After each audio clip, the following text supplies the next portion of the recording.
A biblical perspective on life, culture and current events. This is 2020 on Vision. Well, some more reflection on those things that are going on in the Middle East, perhaps not blow-by-blow development type of a conversation today, but we are going to be talking about conflict between Israel and Iran. Andrew McColl is Family Voice Australia State Director for Queensland. Andrew, a special welcome back to 2020. Good morning, Neil, and good morning, listeners. Andrew, we're going to talk about our Christian ways of thinking about resolving conflict. Where do you start when we look for a biblical foundation here, do you think? Well, we try and find what the Bible says about warfare or conflict, whether it's to do with two people or two nations. It doesn't really make. There are things that are in common. If I'm having a dispute with you, or as we're finding now over in the Middle East, there's a fair bit of tension around over there.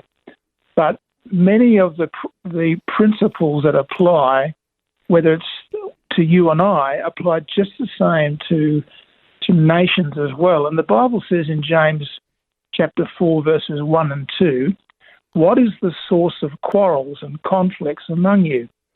Is the source your pleasures that wage war against your members? You lust and do not have, so you commit murder. You are envious and cannot obtain, so you fight and quarrel. You do not have because you do not ask. Now, just talking a little about what's happening over in the Middle East at the moment, my opinion is that Israel under Benjamin Netanyahu's leadership is being highly irresponsible in its attacks on Iran. Iran has gone to great lengths to comply and to be seen to be complying with nuclear-free agreements. Yes, it does possess some nuclear materials, but this is well known. It's been transparent in its use of these, and they are not a threat. Iran today would really prefer a peaceful solution to conflict with Israel. Furthermore, even the US Director of Intelligence, Tulsi Gabbard, says that Iran doesn't have a nuclear program. There's all sorts of propaganda in the mix, isn't there, around these sorts of things. The interesting thing, Andrew, Israel knows where the nuclear formation factories, you might say, they know where they are, and confirmed by the International Atomic Energy Agency that they are not compliant. So it's interesting when you hear of those sorts of people who might say, Iran doesn't have a nuclear program or they're not a threat, because this has been going on for decades, hasn't it, that actually there is a threat, and Iran doesn't necessarily want peaceful resolution with Israel, and that would be why Donald Trump said that they had 60 days to make a deal, but they didn't want to make a deal. So there's a little bit of conflict, isn't there, in the way that we might see things as peaceful resolution, but not everyone thinks the way that we do. Of course, there's all sorts of likelihood that there could be all sorts of developments on this too. What are your thoughts around the possibility of a chain reaction? Well, what we do know is that Iran has not behaved aggressively toward Israel, but Israel has, and not until the last few days, with missiles and bombs. Innocent civilians have perished, and all of this has been utterly unnecessary, in my opinion, and extremely provocative. Also, Israel has nuclear weapons. Now, the potential here is very serious. Added to that, Neil, is that Iran's allies, Russia, China and Pakistan, all have nuclear weapons. Russia has warned the US not to get involved, and it probably understands what I believe Israel's trying to do, wedge or manipulate the US into support for its cause, and this appears to be happening. It's not the first time that Mr. Netanyahu has played this card. Oh, Mr. President, you've got to help us. Well, he actually has a long history of doing this to presidents of the United States. And the disturbing part is that President Trump said on Tuesday that his patience with Iran is wearing thin. I guess, Israel doesn't have too many friends. So, yes, that relationship with President Trump is going to be an interesting and important one. And it's interesting, though, because I don't think you can easily say that Iran has not acted aggressively towards Israel. You might even just cast your memory back. It was April and October last year. Iran launched hundreds of ballistic missiles and hundreds of drones against Israel. And that was, of course, in retaliation for the assassination of the Hamas leader Ismail Haniyeh. And Israel shot down most of those missiles. So perhaps it didn't linger in the news as much, but that Iran was, in fact, opposing this attack. But, of course, Hamas, Hezbollah and the Houthis were all proxies of Iran. So these are, and that includes too, as we've been hearing just of recent days, Islamic Jihad and al-Hashad al-Shabi in Iraq. In other words, Iranian-funded armies inflicting those attacks on Israel. 6 armies funded by Iran. So the idea of Iran not being an aggressor, I think that, we could probably have a discussion around that. Any thoughts from you on that, so far as, Iran being the aggressor in these cases? Well, it's certainly true, Neil, that they have responded to things that have taken place in the past, and I concur with you about the historical side of that. I guess I'm referring in the last few weeks or certainly the last couple of months, they only responded with missiles in the last couple of weeks when they were being attacked by the Israelis. So that was my initial thought. Though, yes, I concur with you. They've had quite a bit of history of aggression one toward the other. But coming back to the point, I do think that ideally the Iranians do want to settle their disputes peaceably. Now, part of our problem here is that when things get started, they are often difficult to finish. And we have to try and ask ourselves the question, well, what's going to make this dispute any better or actually any worse? Now, if I'm having a dispute with my neighbour, shooting at him over the fence is no way to resolve the dispute peaceably or amicably. It only makes it worse. So further aggression could take the conflict between me and my neighbour or Israel and Iran over the brink to full-scale war. But as Churchill suggested 70 or 80 years ago, jaw is better than war.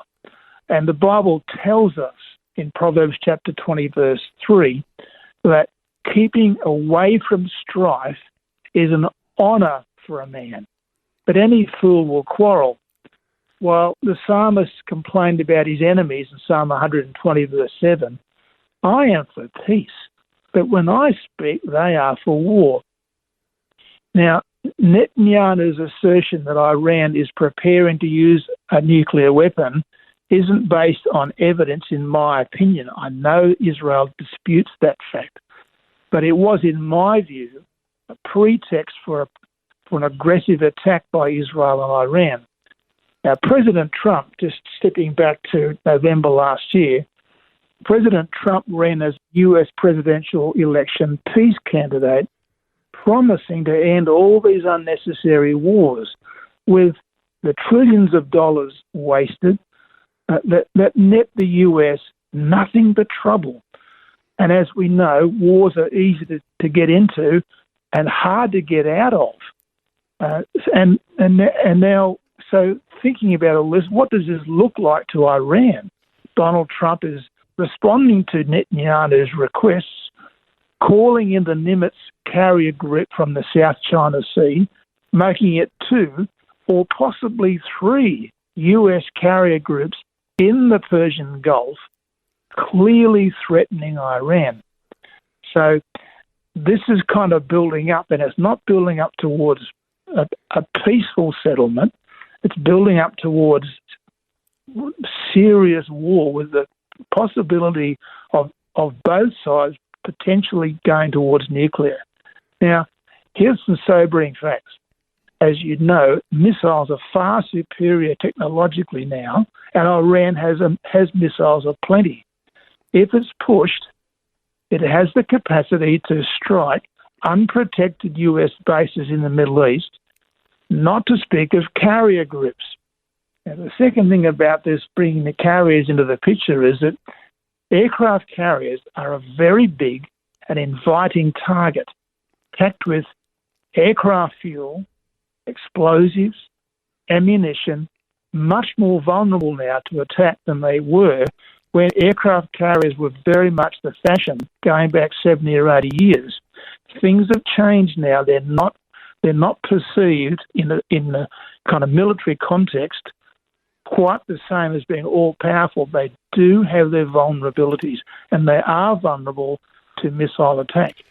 But here's our question, Neil, for all of us. Does anybody want to find the off-ramp before the climax of this comes about? I think an off-ramp is going to be one of those things we might hold as a good aspiration. And I think this where our own thinking as Christians on ways of a peaceful resolution might be ideal. But when we think about these differences between the Jews and Islam and what we might think as Christians, because if we reflected on the Iranian Islamists, their own political rhetoric is that they'll stop at nothing to drive the Israelis into the sea. And, all those chants around the world are about cleansing the whole area of Jews. And you've got Hossein Salami, the commander of Iran's Islamic Revolutionary Guard, who repeatedly made explicit threats against Israel in all sorts of addresses. Our strategy is to erase Israel from the global political map.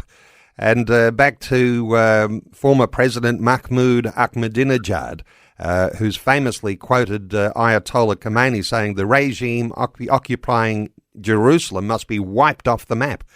So it's all this sort of rhetoric that comes that the Iranians, they are desperate to wipe Israel off the map. And so Iran positions itself as an axis of resistance in the Middle East, and Israel is their target. So you might appreciate that moving aircraft carriers into the Persian Gulf as an intimidatory tactic might well be all about intimidation, but it may not actually move the Iranians. What do you think is coming from here? Honestly, I don't know. What I do know, well, we all know, Neil, that the Bible tells us that blessed are the peacemakers, for they shall be called sons of God. Now, I'm sure there'd be plenty of people who'd be willing to say, Andrew, we're past all that now. Well, I don't think we are.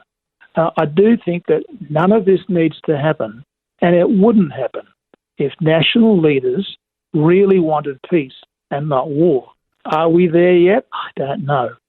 What could be a temporary fix would be if these leaders agreed to a ceasefire and some person was willing to convene a peace conference for all those involved, and that peace conference was moderated and led by a neutral person who had no axe to grind for one party or the other. A wholly neutral person. And the participants could turn up at this place, wherever it might be, put all their cards on the table, they could debate the matters, while everyone is challenged to agree to this statement. We won't reward aggression. The moderator hears all the arguments, makes recommendations that the participants are challenged to agree to, and they all go away in peace. Now, is that too hard, Neil? Is it too hard? Well, clearly this brings to light, doesn't it, the way we think about these issues as Christians, and recognising that Islamists think somewhat differently to what we do. There's a concept in Islam called Dar al-Harb, which refers to lands that are not under Muslim rule, and some classical Islamic scholars argue that once a land becomes part of Dar al-Islam, it can't be ceded to non-Muslims. especially if doing so would weaken the Muslim community or violate divine trust. So the likelihood of any sort of peaceful resolution or any sort of surrender is probably fairly far removed, given that it's an Ayatollah who's in charge of Iran. It's not just a sort of a secular leader who might be thinking along the lines of how you get a peaceful resolution with a neutral moderator. It doesn't look like it's going to happen. And of course, Jerusalem holding that profound religious significance. Here we are as Christians and reflecting on Old and New Testament, recognizing the value of praying for the peace of Jerusalem. But how does the peace of Jerusalem come about? There's some challenging things. Hey, how do we draw some loose ends together here? Well, as we discussed earlier in the first part of our conversation, there are always, for these kinds of problems between people, whether it's me and you, Neil, or whether it's two nations on the other side of the planet, there are always two ways for everyone, for whether it's individuals or nations, to solve relational problems. The easy way and the hard way. Our wise and peace-loving people much prefer the first. The Bible promises us that God is opposed to the proud, but it gives grace to the humble, out of James 4, verse 6, while it also warns us the fear of the Lord is the beginning of knowledge, but fools despise wisdom and instruction, in Proverbs chapter 1, verse 7. So, Neil, every day that goes by seems to be leading to a full-blown Middle East crisis and much bloodshed and destruction. It hasn't got to be that way if the aggressive players are willing to put their guns down and humbly and constructively come to a prepared peace conference and accept the outcomes. That would solve a lot of problems for innocent people in the Middle East and elsewhere as well. Yes, and I think there is a good aspiration in that. The idea of Christians as peacemakers, balancing that with the idea that the Jewish people can't see a way clear to peace, while ever there is that threat that continually is up there wanting to wipe them off the face of the map. And so I think this is like when they talk about Iran being the head of the snake, this is the way they have to take that down so that there can be, in their mind, some resumption of some peacetime. It seems to me, Andrew, that it's not all Islamists who argue that there should be a taking down of the Jewish state, but it would be those secularized Islamists who argue for some peaceful coexistence. The trouble is, Iran is ruled by Ayatollahs, and that's just not likely to happen. So yes, these coming days are going to be very, very fraught with the likelihood of some major disaster. Always good getting insights with you, Andrew McColl. Andrew is Family Voice Australia, Queensland State Director. You can connect with Andrew at familyvoice.org.au. Always good to get a Christian biblical foundation for the way we think about things, but always good too to be able to recognise that there are some challenging things that happen when other religious foundations differ on the way that we do things. And so good conversation today. Familyvoice.org.au. Andrew, thanks so much for your insights today on 2020. Always a pleasure, Neil. Thank you so much. Thanks for taking time to listen to this audio on demand from Vision Christian Media. To find out more about us, go to vision.org.au.